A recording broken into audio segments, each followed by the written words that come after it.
Oh shit, here we go again. Second verse, same as the first, as today I'm here to share some of my thoughts on the first Steam Fest of the year. Lots of great games to sift through, but fear not, I will highlight some of the games to keep an eye on, and maybe even give a shot. So without any further ado, these are the peak games of Steam Fest 2025, featuring Funky Mode. Okay. Like my video from a few months ago, this video will cover what I consider to be hidden gems or great games from Next Fest. I left some games off due to their popularity or because they just didn't resonate with me. So if you were expecting me to talk about games like Mecha Break or God forbid Among Us 3D, holy Jesus.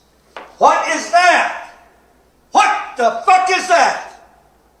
What is that, Private Pile? then you were looking in the wrong place, bucko. Go watch Gamer McGee over there talk about their favorite waifu. We're gonna talk about some gamer-ass gamer games that only real gamers can handle. Gamer.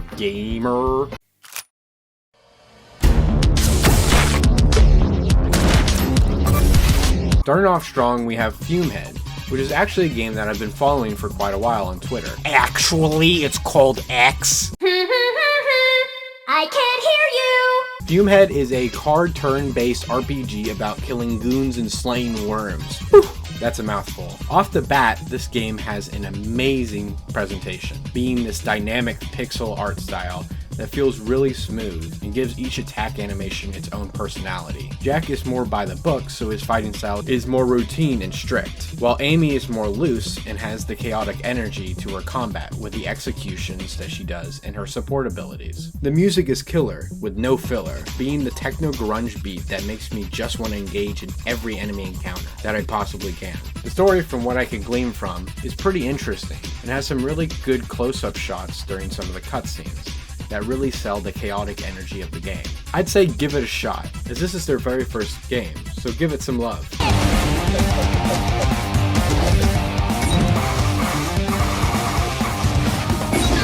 While I do love myself a good turn-based combat game, nothing gets my blood pumping more than an old-school hack and slash, courtesy of Geno Kids. This punk-inspired action game follows the eponymous Geno Kids, who were performing their rock concert until an evil alien race started to ruin their vibe, and everybody else's. According to their website, which if I may say, this is a glorious website for a video game. I miss when games used to have dedicated websites like this. I remember the ones that Nintendo had back in the day, but that's besides the point. The game is being developed by 2 people, and if this is the case, then dang, this is really impressive. This game plays a lot like Devil May Cry and Bayonetta, having a style meter in fast and fluid combat. And the more you build up your style meter, you can build up motivation, which allows you to enter hyper mode, which is basically your devil trigger, and lets you cause all manners of mayhem for a short period of time. The coolest feature, in my opinion, is that you can switch between each of the 4 playable characters on the fly, which can create some great fluid combat. The demo only gave me access to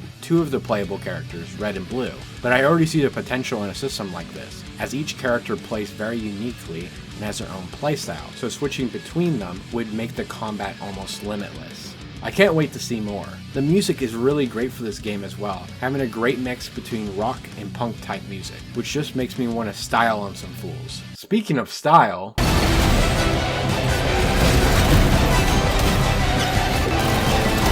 Unyielder is a fast-paced FPS boss rush roguelike game, being made by True World Games and being published by Shueisha. I wanted to give this game a shot for 2 specific reasons. One being that I have been really enjoying Urban Myth Disillusion Center, which was published by the same studio. And second, the visual style really intrigued me. It reminded me a lot of that Trigun remake that they made somewhat recently. The best comparison I can really give for this game is like Fury, but in a first-person perspective and with giant robots. The main focus of this game is to fight a series of progressively more difficult bosses as you earn new weapons and buffs through combat. You know, it's the Hades shit. You can jump, slide, and dodge like many other movement shooters, but a cool addition is the parry, which can be activated by either punching or shooting the enemy when they flash brightly in a very anime type of way. You even get to do a JoJo's reference. The game seems really fun with some great character designs and some amazing sounds for each of the guns that I was able to get my hands on. What's that sound?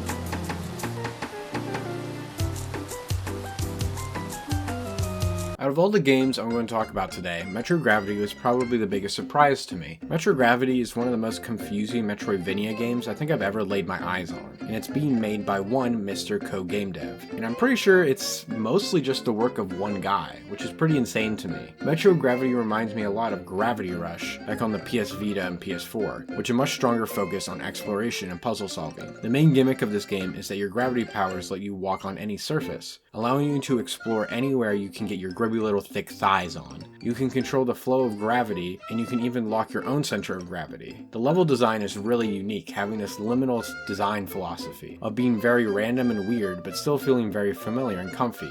Groovy, baby! The music is pretty calming as well, having some synth beats along with a very serene natural sounds, like flowing water and the rustling of the grass. The second part of the game has to do with the combat, that works very much like a rhythm game. If you want to follow more of this game's development, I would encourage you to subscribe to the developer's YouTube channel. It's pretty interesting and insightful to see his creative process when making Metro Gravity. Before I talk about the final game in my video, I want to mention a few honorable mentions that didn't quite cut the mustard, but are still games to keep your eyes on. Nitrogen Omega is a game inspired by anime spaghetti westerns, and has a very cool art style. The game is such a vibe, as you get to see all your party members operating a mech in turn-based combat. The animations are really slick, and it makes this game so fun to watch. I'm hoping the final game has some kind of end game or maybe a story mode to do, because just doing randomly generated missions I think can be kind of boring, so I'm hoping there's something more out of that. Dark Deity 2 is the sequel to the first game, which came out a few years ago, that is a love letter to Fire Emblem. Looks like it's going to be even better than the first one. I really enjoyed the first one, with even new classes and a more varied strategic combat. Plus it comes out real soon, so we won't have to wait long. Another one is Demon Ties,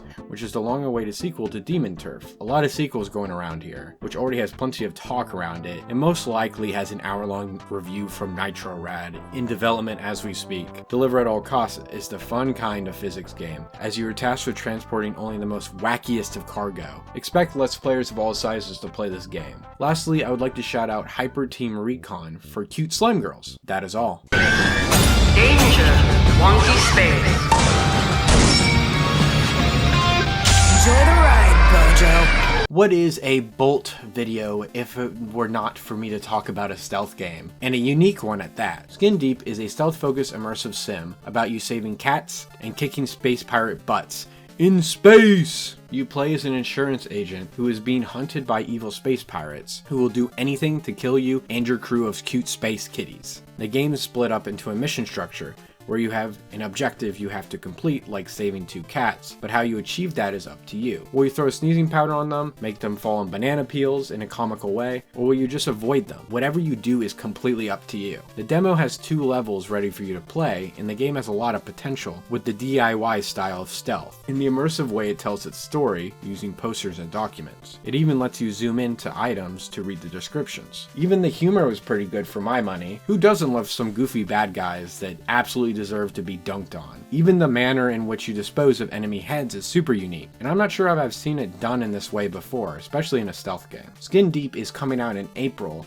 and I am for sure gonna check this out on its full release. Another video done and dusted. What were your guys' favorite demo from the Steam Next Fest? What games were you looking forward to this year? I'm only just getting started for this year, so goodbye and keep on gaming.